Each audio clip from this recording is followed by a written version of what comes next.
किस किस के घर में तुलसी का पौधा है? सबके यहाँ है? रख लो।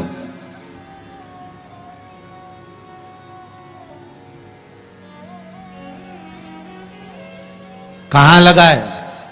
घर के अंदर कि घर के बाहर? घर के बाहर। ठीक है। दिया लगाते हो? अच्छा, कौन है वो जिस तुलसी मैया को दिया लगाते हो? कौन है वो? बोलते तो जाओ जरा जल्दी जल्दी। माता है।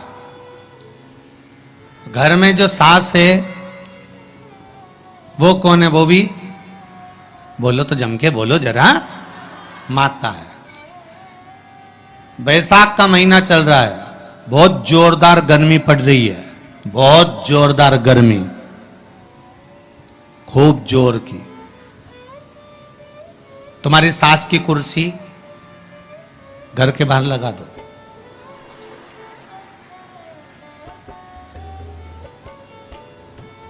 कितने घंटे बैठ सकती है वो?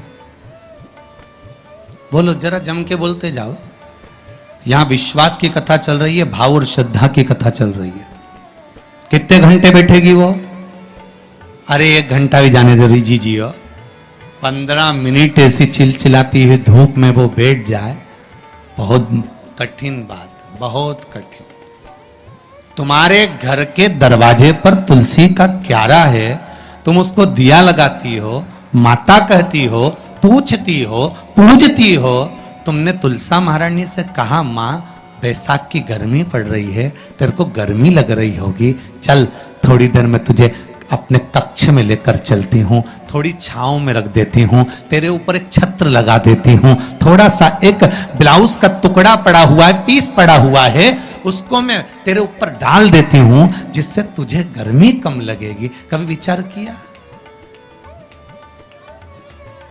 पिनाया है सबने? ए झूठेलियो,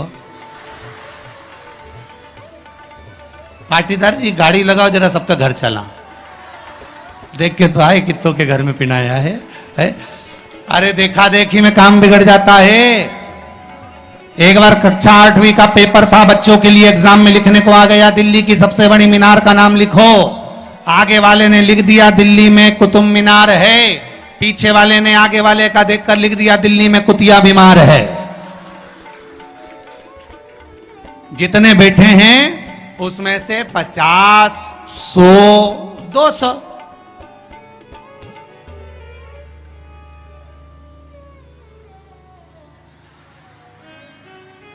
अरे बोलो तो सही है, ओ, उतना बहुत।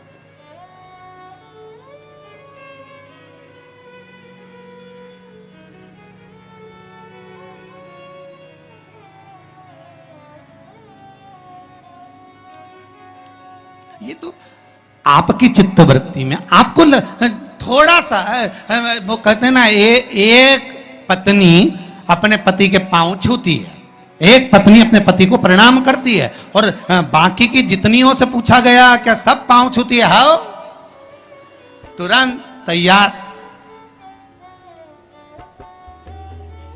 अरे गुरुजी आओ, ये तो उसी में का हाल हो गया ना। वो एक आप लोग गाते हैं ना, वो देवी जी की आरती, माता पिता का है इस जग में बड़ा ही सुंदर नाता, उसी में का हाल है। पति पत्नी का है इस जग में बड़ा ही सुंदर नाता, बैठी बैठी पत्नी खाती, पति कमा कमा मर जाता।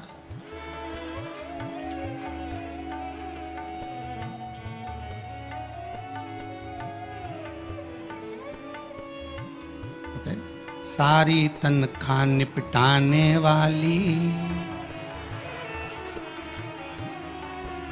बच्चों के नाम पर आइसक्रीम खुद खा जाने वाली।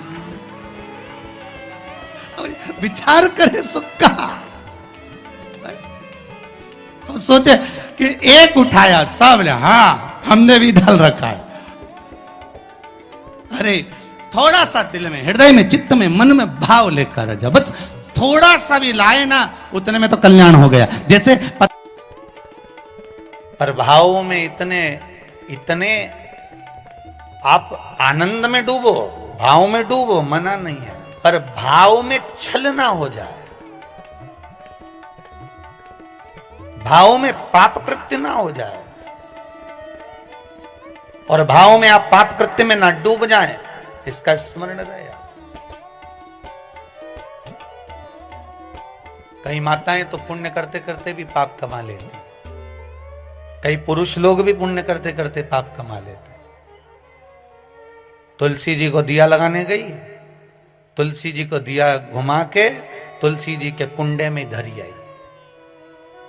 अब ये पुण्य मिला कि पाप मिला? जम के बोलते जाओ जरा, पाप मिला, पुण्य नहीं मिला है।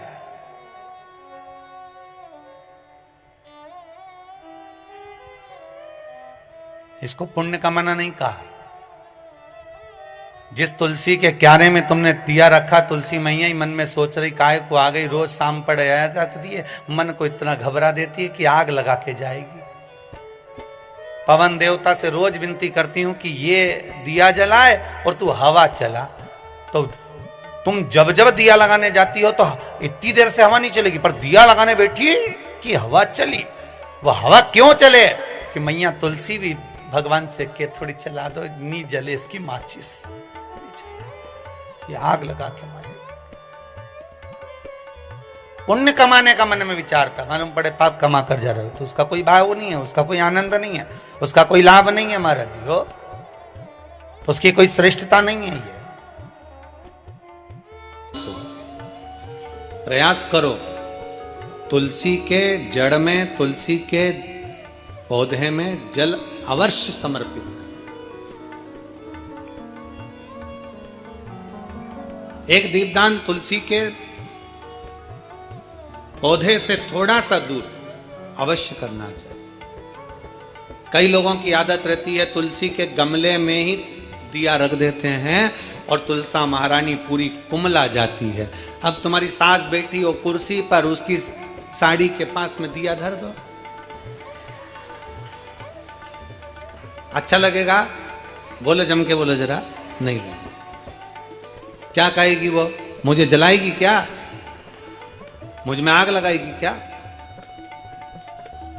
थोड़ा दूरी रखिए।